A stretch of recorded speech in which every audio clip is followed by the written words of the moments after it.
Your business. This is in your business. This is in your business. This is in your business. This is in your business for the UMSL Business Podcast. Hello, everyone, and welcome to In Your Business presented by UMSL Business. My name is Robert Davis, and I will be hosting this today. I am a junior at UMSL pursuing a marketing degree and a certificate in social media and digital marketing alongside of it. A little note before we jump too deep into it, as all our podcasts have been since COVID became a thing last year, we will be recording remotely to make sure that everyone stays safe. Everybody remains socially distant, but we're still able to bring you in your business thanks to technology. For our guest today, we have two powerhouses in the world of marketing. Dr. Leilani Carver-Madalon, the professor of strategic marketing and communication and leadership at Maryville. She is also a consultant and keynote speaker and will be speaking at MDMC. And Professor Sarah Dalton, director of marketing at Nolan and Associates and an adjunct professor of CRM here at University of Missouri, St. Louis. Guys, welcome to the podcast. We'll start with you, Dr. Leilani. Is there anything you want to add on to that glorious introduction that you were just given? It was glorious. Thank you so much, Robert. A pleasure. Or do you prefer Bobby? Robert, Bobby. My life's goal is to never end up being a Bob. I'm sorry if you have anyone in your life that is named Bob. It's not who I want to be as a person, but really anything Robert, Bobby, I will respond to it. I love it. No, the only other thing I'd like to share is that right now I am starting to work on a book on women's leadership. And so I'm really interested in practical strategies and tactics on how to best empower women. So that's one of the other things that I'm working on. That is, that sounds absolutely fantastic. Do you have a release date targeted for it, or a little bit? Yeah, of course. But I have a sabbatical. Actually, I have a sabbatical where I'm going to be working on it next spring. So probably a year from now.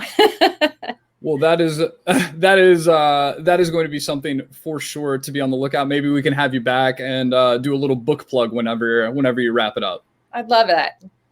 And Sarah, your turn to have the floor. Plug anything you would like to plug, add on anything you'd like to add. I think you did a great job. I guess I would additionally say, just because Nolan isn't exactly a household name, it's a boutique investment bank that I am a marketing director at. I've spent a bulk of my career in financial services. It's definitely become kind of my industry. And I also just wanted to add that I found UMSL and became an adjunct professor because I ultimately did my MBA at UMSL. So I am a proud UMSL grad, and I also have the digital marketing certificate that many graduates work to. So that is also another connection I have. Fantastic. UMSL United. Tritoned up, all of that good stuff. And I just want to touch on something, not for me personally, I'm sure I know what it means, but for anyone who might not know, what exactly is a boutique bank? So my firm specifically helps people sell their businesses or buy other businesses. So if you are going to retire, if you are just kind of ready to move on from your business, we help find a buyer for that business so that they can make that transition. And do you also provide like loans and that kind of stuff around it, like traditional banking things, or is it mostly just becoming kind of a marketplace for people looking to buy and sell businesses? We just provide that one niche service. I have a lot of experience working at some of the big banks and wealth management firms. So I've been there, done that with that, but this particular bank just kind of provides that one service. That's what we're 100% laser focused on. Okay. That's incredibly interesting. I should have done a little bit more research into it, but that makes for good podcast content. Exactly. And I could probably look it up. Now I have something to look into because I didn't even know that was a thing. Is there any before we dive into the pre-planned questions, is there anything else that you guys want to toss on the top before we dive into it? I think I'm ready to roll. Yeah. Fantastic. Well, the unifying factor amongst both of you is your role in higher education, more specifically your own brands of professorship. And let's start with you, Dr. C. What got you into teaching of all the things that you could do with the prowess keynote, the degrees, the work experience, all of that? What kind of guided you towards teaching? Well, I never thought I would be a professor. I'll tell you that. My last semester in undergrad, I actually tanked my GPA by 1 point, I think, a whole point, because I was like, I'm never going back to school. Whoops. 9 years later, after a myriad of jobs, I think I had 4 careers, 4 different careers by the time I was 30. I had no idea what I wanted to be when I grew up. So one of the things I love about being a professor is that I get to help students find their passion. I hate that. I kind of hate that term, find your passion, but I help them find I prefer the term find your happy, what brings joy or what you really find meaning in. And so I love helping them because I was so lost. I was such a lost puppy. It took me forever to find what I really wanted to do. And so it's great joy.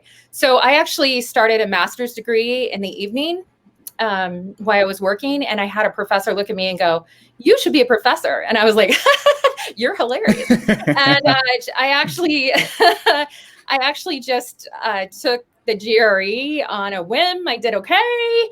I did better than I thought I would. And I got into grad school and I got my master's. And then I ended up getting a PhD, which I was step by step. I was I got a graduate teaching assistantship and I was like, okay, I'm just going to try it for a year. If I hate it, I can always go back to work.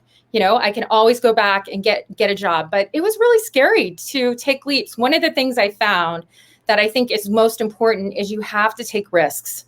You have to go after what you want because you're going to regret what you didn't do more than what you did do. So taking those risks and saying, okay, I think this is what I want to do. I'm going to try it. I mean, I've done crazy things. I taught English in China and remote Northeast China. I didn't speak Chinese. I do now. I didn't speak Chinese. I didn't know anyone in China. I'd never been to China. I wasn't an English teacher. I wasn't a teacher. And I went and taught English in China. I mean, it was a great experience, one of the best experiences of my life. You have to take risks and step out of your comfort zone. And that's one of the things I really try to share with my students, the importance of. And I love being a professor. I get to do all kinds of wonderful things, like be on your podcast. Of all of the things that you said that were incredibly interesting, probably being on the podcast is a little lower on that ladder, but I do appreciate the gesture. And just to kind of dive into it, just because, I don't know, it kind of piqued my interest. How did you go from not being a professor in any way, shape, or form to going to China and teaching English? So my career path is kind of like this. I graduated with a business degree, actually. And I was working in corporate America for a company you all would know. And I received a excellence award in front of over 1,000 people that were in my unit. And we then was laid off 2 weeks later. So sounds about corporate America. I knew I was going to be laid off because the person who was my boss had a butts in a seat policy. And even though I was working 70 hours a week and I was doing great work, he was annoyed because I am not a morning person and I could not get there at 8 a.m. every morning. I would get there at 8:03 or 8:05, but I just couldn't get there at 8 o'clock in the morning. But I would stay till 7 o'clock at night working, or sometimes 8 or even 9, but I couldn't get there. So he wrote me up. And so I got reprimanded, and anyone who had anything in their file was going to get let go. So I knew I was going to get let go. But I also knew I was going to win the top award in my entire area. Over 1,000 people, I won the top award because my work was exceptional. And I was so mad about it. I was furious. So I was telling everyone, by the way, I'm going to get laid off. So I'll see you all later. So I started my victory lap around. And one of the women I worked with, the project manager, said, "Hey, have you ever thought about teaching English in China?" And I was like, "No." Tell me more. She was originally from China and was friends with the headmaster there. And so she connected me. And 2 months later, I was on a plane to Beijing and I taught in Jilin City, China. And so if you are Chinese out there, Heng Gao Xing Jinami. It's very nice to meet you all. Thank you for the translation. I was not going to pretend like I understood a single word of that, but that's fascinating, and also an interesting response to anyone who tells you that you're going to get laid off. Like, I love that was their first thought. I don't know why that makes me as happy as it does, but that's absolutely amazing. And there's a little lesson in management and corporate leadership in there that, if you're going to be a stickler about something, make sure you're being a stickler about the right things. Well, I mean, welcome to the millennials, right? Yeah. I mean, unfortunately, you can lose great talent if you're not willing to be flexible in some ways. That's just disgusting. That makes me frustrated for you, but it all seems to have worked out pretty much entirely in your favor. It seems like they're the ones who lost in that scenario. I'm really thankful, actually. And it also teaches you, like, you never know when one door shuts, you never know what else will open up. So it's a great thing to be positive. You think your path's going one way and it could go a totally different way, and it could be incredibly awesome. Well, the journey has taken you to an absolute, I don't know, a fantastic place, and we're super grateful that it's led you here. And let me just say one more thing. I have been Absolutely. to 43 countries, and I have taught in 13 countries. So I mean, you never know where that and I wouldn't have done it if I hadn't had that opportunity in China. So you never know where that'll lead. Man, there's so many rabbit holes we could go down, but I feel bad. We're ignoring Sarah completely over here. Sarah, I will apologize. And roughly the same question to you. What brought you into the world of adjunct professorship? You stuck with the corporate grind just a little bit longer than Dr. C. What eventually push you in the direction of wanting to share knowledge with people like me? Sure. I feel like I just need to walk away. Like, I have no. Does it count that I was supposed to go to Italy last year, but my trip was canceled? No. That is the extent of my world travels at this point. But so my journey's a little bit different. I had graduated kind of before I got my undergrad, before digital marketing was what I would call a thing. When I went to school, it was much more the traditional marketing methods that we were taught: consumer behavior, retail marketing, strategy, etc. And everything just changed when I started working. I think there was just a 3-year period there where everything went from traditional marketing to you better know how to do everything digital, whether or not you've ever been done it, right? And I quickly recognized that I could figure a lot of stuff out, but I was really craving the education piece to go with it. I'm one of those people that I can figure out how to do something, but I really like to know why. And I just really was missing that training in my on-the-job training of watching YouTube videos to figure stuff out. So I made the choice to go to UMSL to get my MBA, to ultimately get that education. At the time, they were bringing a new professor down from New York, who's Perry Drake, who teaches there now. And I just felt like, strike while the iron is hot and get into this program. And ultimately, like Dr. C, at the end of my program, I was approached by someone that said, "Have you ever thought about teaching this?" And frankly, I said, "Am I allowed to do that?" It's just a thought that had never crossed my mind before. So I graduated with my MBA, and then just a couple weeks after walking across the stage and getting that diploma, I was the teacher of the social media marketing class for undergrads, and I've since evolved into teaching the CRM class.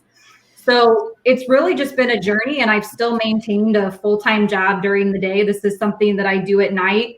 I now do it online because of COVID, but it's just been something that I did one semester, and now I absolutely cannot picture teaching being out of my life. It is one of the highlights of my week when I get to see my students, and I really love hearing from my former students about a job or an internship.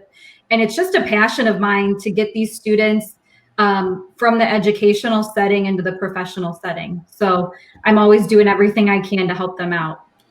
I hope the job offers are equal when I start graduating, because it'd be nice to, a couple weeks before graduation, like, hey, have you ever thought about just doing this as a career? That'd be fantastic. Right. And so I guess going a little bit more in depth on that, would you say that it's the relationships with the students that really drew you in and kept you in? Because they're working a full-time job in the sector that you're working a full-time job is incredibly challenging. And I know you have a dog at home, and I'm guessing husband/wife, a spouse, if you will, children. How do you what drew you in and I guess kept you in with so many other life demands going on in your home life? To be honest, the students breathe life into me. They have skills that I did not have at that age. They have passion that I wish I could, just the energy that I get from the classroom, and the class is amazing. They teach me just as much as I teach them. And anyone who takes my class, I say this probably too much, but my job is to get them ready for the real world. I am just so passionate as someone who works in the professional setting about getting these students the skills, the certifications, the on-the-job training, anything I can do to get them another skill set to put on their resume. I am just so passionate about just getting them ready and well prepared for the workforce. So it's that energy that they bring, and really just knowing that I'm really helping someone get to the next level.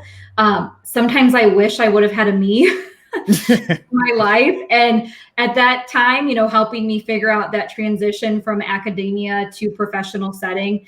And so I just really want to provide that service and inspiration to my students. These are both fantastic answers. You guys really are knocking it out of the park with this one.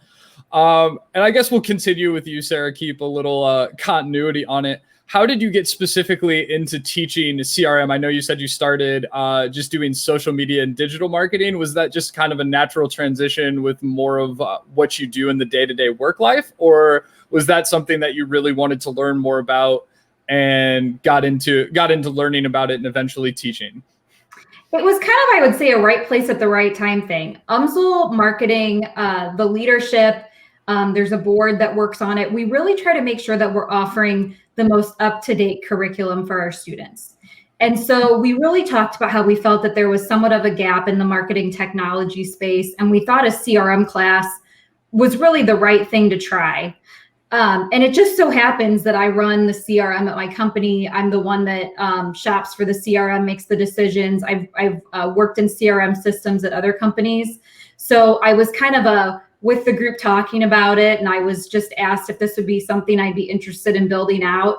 And it's something I do all day, and the relationships already existed with the vendors that we use in the class to do our training. So it just kind of was a perfect synergy that occurred. So you work directly in your class with the vendors on the software that the students will be using should they choose to take that career path? Yes. So we primarily use two softwares. We use Salesforce, and we use another one called HubSpot. The reason we use those two is Salesforce is really what you're going to see at more of your, what I would call enterprise level clients, those big companies that you would work at. But of course, we know not everyone works at a big company. I work at a company of 12 people. And so we also look at HubSpot because that's much more of what I would call a small or medium-sized business option. There are about 100 other CRMs out there that people could use. But what I really preach to my students is if you can get the skills and go in these two CRMs and figure it out, you'll see that they're all pretty much the same. They have different buttons and they call things different, phases, stages, they all have different build outs. But if I have a student that's capable of learning two CRMs, I would bet that there's probably not much of a difference of any other CRM that they would go in and look at. So we utilize training that Salesforce has built out and HubSpot has built out, and they get real certifications and earn real training on those systems. It's fantastic. And that sounds like something you throw on a resume and looks really, really good when companies are scrolling through LinkedIn and scrolling through resumes for job applications.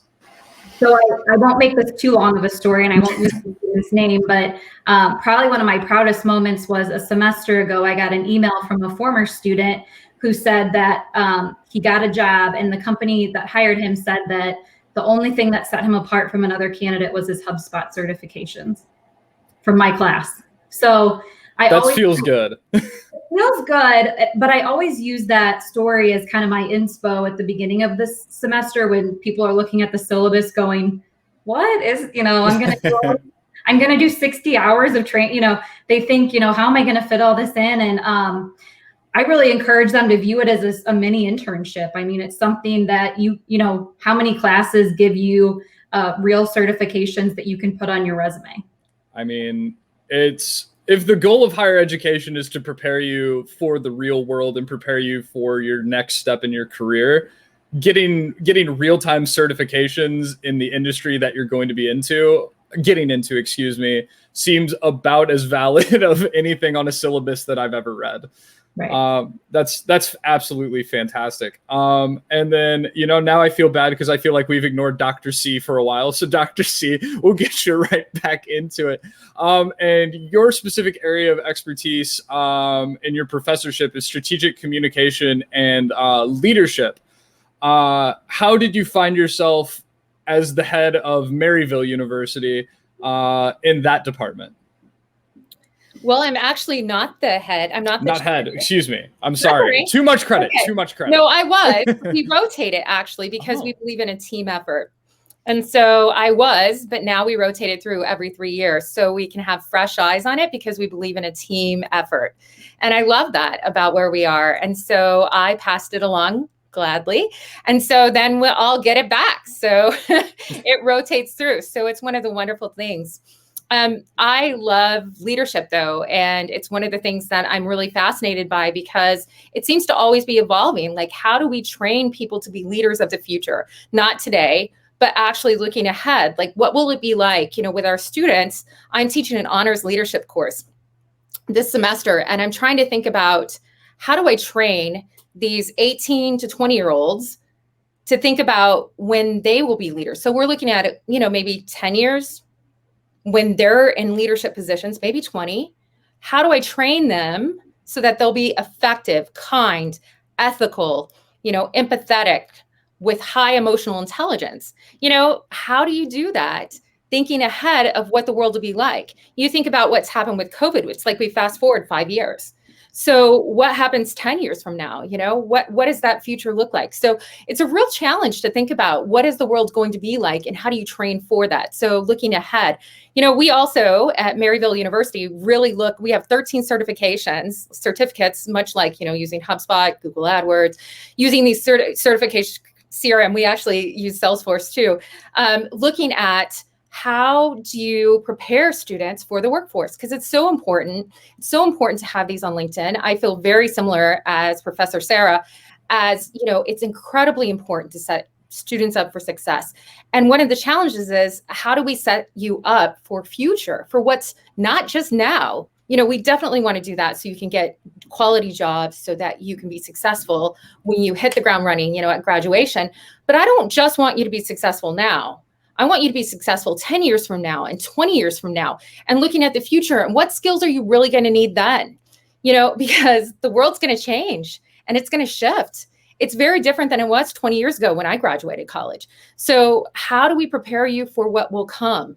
And so that you have the skills to think critically, to analyze data, to look at what people skills do you need, to interact, to care for others, to manage, to lead. So these are the things that are really, really challenging questions as a professor, to think more than just today, but to think 20 years from now. How do we prepare you for that? These are the questions that we sit with, and it's the greatest joy is when a student emails you and says, I got the job. I just 6 months ago, I helped a student negotiate a $10,000 raise. They've been out 5 years. And it was so fun to walk them through the process. And they called me and they were like, I got it. And then we did a happy dance. And, and it's just so fun to have that relationship. That's why we do what we do. That's why Professor Sarah and I do what we do. It's the joy of feeling like you contributed, like you made a difference. And so, how do we prepare for that future? And And that's the challenge, and that's the fun of it. And as a student, remembering that that's our goal is one of the harder things in my personal experience, is remembering that it's not just checking boxes. It's not just, oh, if I turn this in, fantastic, and write it off. It really is learning those life skills that are going to help me in the future. And with a subject matter, because I would say, just like with the base of that, you focus more on leadership than just strategic communication in general in the classes that you're teaching currently. Yes, I love talking about leadership, and I love actually what I'm going to be talking about in the Midwest Digital Marketing Conference is I'm going to be looking at how do you persuade. So persuasion is a huge part of leadership. How do we persuade others? And one of the areas I've been looking at is how do you persuade others on Zoom or any other kind of what we're doing here. So we're not on Zoom right now, but other kind of what would we call web conferencing platforms. And so what do you do? And actually, Professor Sarah and I are both doing one of the strategies that I highly recommend. And I recommend if you are being interviewed via phone or on any kind of web conferencing, you should stand up. Do you know why? Can I quiz a little bit? Oh, I don't know why. And I really wish I sent you guys the questions beforehand. It would have been nice to have that gesture turned back, so I'm not just A, sitting down, B just, we'll let you have it. We'll let you have it. Why let you off the hook. Sorry about the pop quiz. Sorry about the pop quiz. No, what really it does is if you're standing, you actually communicate more confidently. Your voice sounds more confident. You project better, and you stand in a way like sitting. It's much easier to slump. And so you tend to do better when you are, you tend to do better in your overall presence of looking powerful because you want your shoulders back, your head up. You tend to look better professionally and more put together when you're standing than when you are sitting. That's why. So, and you communicate to yourself that you're powerful as well. So it's that intrapersonal communication, what you say to yourself. I'm sure some of you have heard of power posing, like doing the Superman or the Wonder Woman before. There was some debate about it, but it's come back that it's really important how you communicate to yourself. And what it does is it communicates to yourself that you're powerful. So I'm kind of standing like, dun, dun, dun, dun. You do this power pose ahead of time before you speak, before you interview. So I recommend standing when you're doing phone interviews, standing when you're doing Zoom, standing when you are talking. Anytime that you need to be perceived as powerful, stand up. Fascinating. There's just so many different levels because leadership is a little bit different from a topic like digital marketing, where it's very black and white. In a sense of like, you need to know this thing, this skill, this tool, so on and so forth. Whereas leadership, it has layers. I mean, obviously teaching it from the business perspective, right. You have your roles and that kind of thing, but there's also just a lot of psychology behind it and a lot of conflicting studies and a lot of differing studies. And just the development of that is just so incredibly interesting to learn. And I will get a standing desk so that the next time I can project myself a little bit more confidently than I'm currently doing now. Although I have made a concerted effort to not slouch. So, we're halfway there. We'll take those. You can even use books. I mean, you don't have to be super fancy. Boxes you can use. I actually have used a shoe rack. Works really well. Like those wooden shoe racks you can get. There's all kinds of strategies that you can use. But that kind of transitions wonderfully to the next question. We'll keep it with you to start this one off. How is the transition? I know business has gone all online, but school has gone online completely as well. How has that changed your approach to teaching classes? Well, you have to change how you engage. So it's really important to be engaging because it's really easy to get really boring really quickly on this area. We use Zoom, so I'm defaulting to Zoom. So it's very easy to just be like this talking head, wah, wah, wah, wah, wah, wah, right? So how do you be interactive and engaging and really get into the meat of things? And that takes a lot of work and a lot of time to be thoughtful and to think about what do students really need to learn? What do they really need to take away and will it be helpful? And how do I make that interactive? How do I make it so they are doing the work, so they are learning it instead of me talking to them or at them. And I do that in the classroom. I mean, it's very interactive, but often it's not like I can put you in groups and hand you a case study. It's a little bit different in this context. So it's been a great challenge, truthfully, but it's one we're up for it. And what ways have you found success, and what ways have you maybe not found as much success in trying in your pursuit of engagement? Well, I like to say I flipped the script. So when I think about something like, okay, let's talk about in one of my classes, I want you to take away this skill. I try to figure out how I can do it practically. So like if we're talking about persuasion in one of my classes, I might ask you, okay, here's your LinkedIn profile. All right. In this class, we're going to look at LinkedIn profiles. You're going to make yours the most persuasive possible. So how do we do that? And then we might look at persuasive strategies like reciprocity. We might look at authority. We might look at those. And then I'll say, how can you apply that? Show me.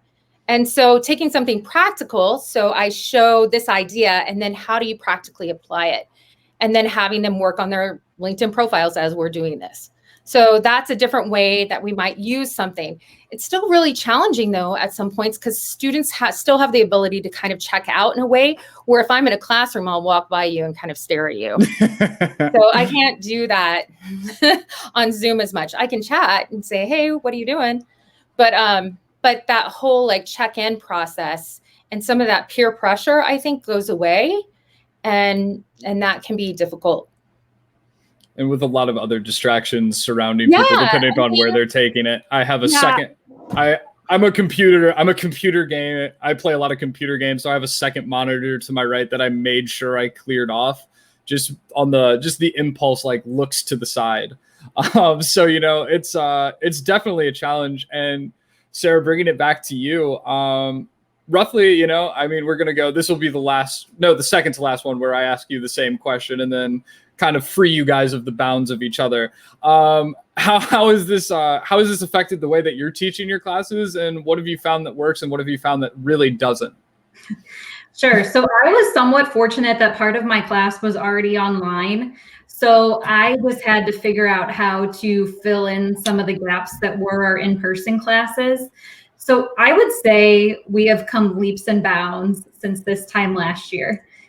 When that switch was just kind of flipped overnight, we had those couple weeks to just kind of figure it out. And I think we got through the spring pretty well, but I think everybody definitely, a lot of my colleagues, I just know we all stepped up our game in the fall because we had some time over the summer to really figure out, what are the best practices for doing all of this. I know something that worked a lot better for me was having a one-on-one with the students and asking them, just face-to-face via Zoom, why did you sign up for this class? What can I do to help you? I realized that is the part of the class that I wanted to make sure that I was giving the students kind of what they signed up for, what they were looking to get out of the class. And not having that face-to-face experience and just asking that via email just wasn't working for me. So I felt that I could deliver a much better product to the students once I understood, why are we all here? And then I tried to make it somewhat easy on the students, and I always recorded all of my lectures, but encouraged people to come in person if they could. But I knew that times were challenging for everyone, and people were just working when they could and watching kids when they could. I surely know that.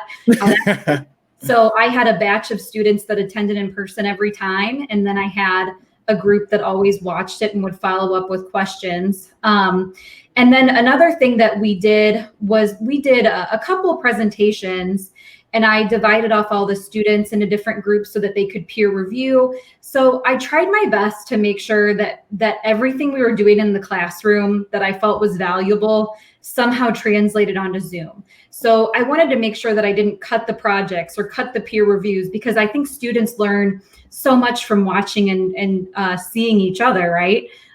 When you do a project and then you see how someone did the same project, but in a completely different manner, that's a great learning experience for you. So I would say that I'm continuing to learn. I relied a lot on HubSpot and Salesforce, the third-party training. Luckily, that was already online and ready to go, and they update that constantly. But I think for me, and probably for most professors, we just want to make sure our students are engaged and learning, and making sure that the format, while it's online, that we're still delivering a very similar experience to them. Fantastic. I really love the idea of the one-on-one interviews. Do you think that's going to be something that you continue even when classes start becoming in person again, kind of taking the time to get each individual's perspective and kind of using that to shape the way that you form your classes? Definitely. Typically, if we were in person, I would use the entire first class to run through and do that one-on-one basically in front of everyone. And that's just a way for everyone to know who's in the class. They might get put in a group with someone. So that's just a good, I probably ask more questions on the first day than most people.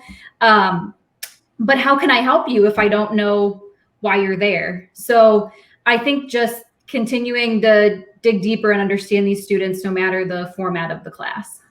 It's fascinating it's great. And I think that this is kind of changing in higher education. I don't know if this is a fact in any way. This is just an inference, but kind of that shift towards tailoring the class more for the students rather than the podium being a pulpit for whatever that the professor wants to say. And I'm really grateful that I'm a part of the generation that's going through school and experiencing it that way, because it seems like it's going to make the degree significantly more worth it if I'm getting what I need out of it. So, huge thank you to you guys for, being a part of the change from behind the pulpit, if you will.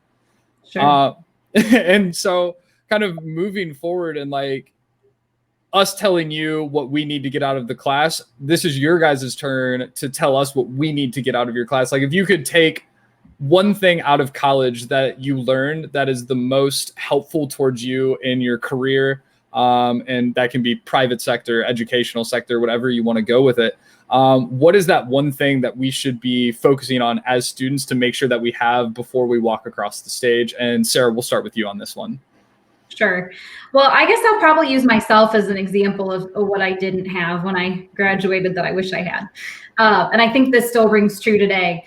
I personally wish in college that I had gotten more experience. And now that just doesn't mean internships, but I wish that while I was an undergrad, I would have been more active, maybe in clubs and helping them run their marketing, maybe just going into the town where my college was and trying to help out, volunteer. I spent a lot of my time highly focused on, I was really focused on my grades, which is great. But I quickly learned that I needed to also get more experience so that I could kind of nail those first couple jobs.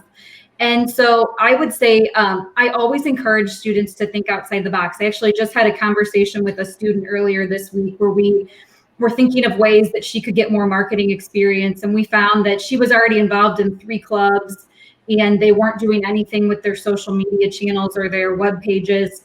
So she's going to take it on herself to volunteer. So I think, specifically probably to marketing students, and I think this goes across business as well, be thinking about that portfolio that you're building up, whether it's doing really, really good on a project that you're working on, again, maybe volunteering, trying to get that internship when you're a junior or sophomore, you're never too young to try to get those experiences. But for me, I think that, and it kind of my certifications in my class go along with that. I tell students, just because I'm assigning you 3 certifications doesn't mean you can't complete 6. And I know everybody probably says, I don't have time. But think about what 6 certifications would look like on your resume.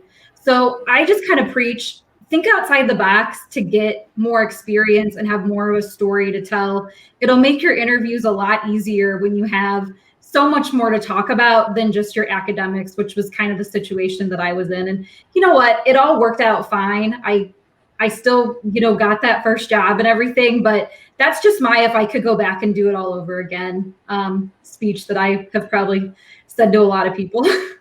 So making sure that you're focusing on the practical applications of your education, more than just focusing on the GPA or the grades or what classes you're in. Correct. And I mean, I think, the classes and the GPA are, certainly important too, but there has to be that experience and practical side of it as well. I think especially when you're going into business, it might, it probably differs for other majors, or if you're moving on directly to grad school, it's different. But I think when you're trying to really just go from academics to professional, any experience is always a plus. It seems more and more in the hiring processes that those certifications and experience in any way, shape, or form seems to be something that people are more interested in.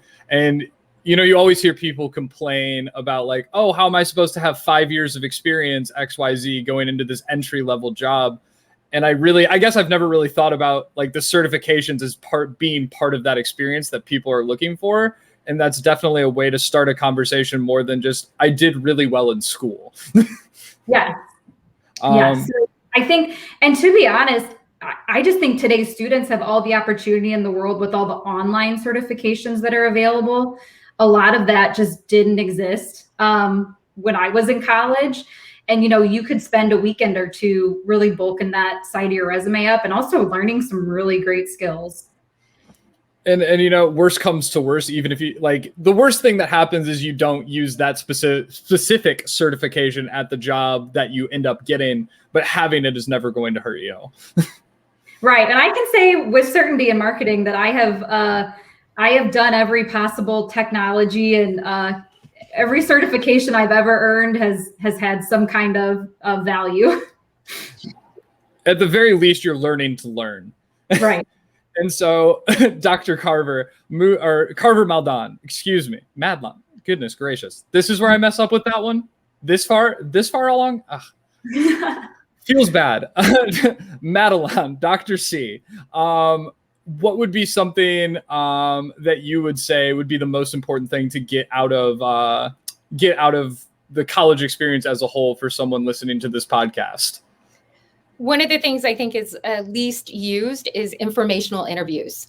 So just connecting with others, networking is so important. And college students don't realize that they have this like magic door right now where they can say, hey, could I meet with you for 20 minutes or 30 minutes over Zoom and just ask you questions and get advice? This is a great networking tool. If you're not familiar with informational interviews, Google them. There's lots of information out there. There's this great book by Dr. Hansen that's called A Foot in the Door. It's like $3 on Amazon. But it's all about just connecting with others and building your network. It is so important to build your network and get out there and go to events, like go to things, go to this digital marketing conference, the Midwest Digital Marketing Conference, attend things. You get a student rate. You're not going to have the advantage once you're older to be able to say, hey, I don't know what's going on. Can you meet with me? But as a college student, everybody remembers being a college student, not knowing exactly what's going on and trying to figure things out. And so people who are at very high levels will open their doors to you and will be happy to share their experiences and their expertise with you. And by doing that, they become on your team. So use informational interviews. The second thing is don't play small. Don't just think, well, I'm not going to go for my dreams. Go for your dreams. This is the time. If you don't do it now, you're not going to do it. Don't start at 40. Do it now. Go for your dreams. I have students who say, I didn't go for it and I regret it. Don't regret it. People regret what they don't do more than they regret what they do. So go for your dreams now. Those are my two things. Informational interviews, do it. If you want it, go for it. Do it. Fantastic. And then going to the tail end of our time here, you keep mentioning the MDMC, the Midwest Digital Marketing Conference, and you are going to be keynoting this and leading your class that you mentioned earlier, The Art of Virtual Persuasion, Effective Tactics for Zoom and Beyond. And that's going to be on Wednesday, May 5th, starting at 10 a.m. Is there anything in particular that we should keep our eye on for that one? Your quick hitter, your persuasion, if you will, for us to attend that session for you? Well, if you'd like to know what kind of headshot you should have on your LinkedIn profile, you should come. I probably could take a look at that one. And Sarah, the same question for you. You're going to be on the CRM Superheroes panel, and that is going to be on April 29th. That's a Thursday at 3:10 p.m. What is what is something we should be on the lookout for on that one? Any of your cohorts on the panel that we should be paying attention to, and kind of what you're bringing to the table with that one? Sure. I will actually be moderating the panel, and we are bringing together people from the actual CRM. So people from Salesforce, people from HubSpot. And then we're also bringing people who work in companies and do this all day. So we're kind of mixing everyone together. So we'll have people on kind of both sides of the table. I would say that if you've never heard the word CRM, I hope you have, it's for you. And if you're an expert, it's for you.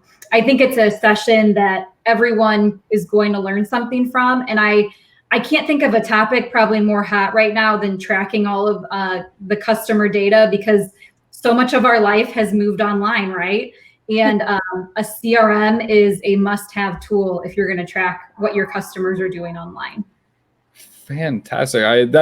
Combining the world of the people who develop the products and then the people actually using them, there's going to be a ton of insight that you can get from that. It's a shame it's only going to be an hour. Although I'm sure that we'll be able to get what we need out of it. I know that I'll be at both of those things. Is there any final thoughts that you guys want to have before we kind of wrap things up here? I would just like to say, if that's all right, I totally agree with Professor Sarah in getting those certifications, and most of them are free. And so please get your certifications. Please build up your experience and resumes, and know that your professors are trying their best on Zoom too, and are working very hard in this transition, and they care about you. We are tailoring it to you. Fantastic. And Sarah, anything you want to close with before we run through the outro? I would just say thank you all so much for your time, and I'm looking forward to seeing everyone at MDMC. Yes. Looking forward to seeing you both there as well. Thank you guys so much for taking time out of your busy day and busy work schedule and busy teaching schedule to come and hang out here on the In Your Business podcast.